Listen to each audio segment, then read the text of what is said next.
a question arises. How does a father teach a daughter, a girl, to be a woman? How does a woman teach a boy to be a man? Our experts don't believe that that is ideally done or well done by a person of the same sex, by not having a parent, two parents of different biologies. Well, let me ask you this question. There's also some suggestion in the literature that while maybe there's an issue of dual gender marriages being optimal, that's not the real motivation for these kind of statutes. There's some suggestion that, for example, that, well, we allow sex offenders to get married, we allow deadbeat dads to get married.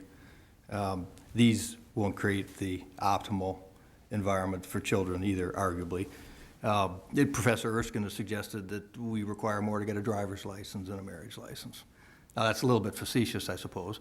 But the bottom line is, well, to what extent does the state have either authority to regulate the contours of these intimate relationships?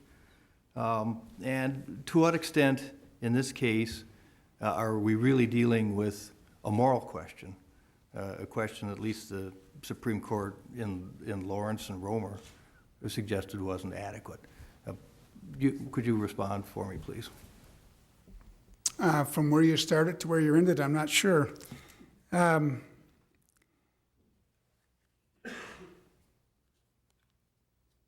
Honor, the problem with the question that encompasses the entire, you covered the entire scope of the dispute between the parties.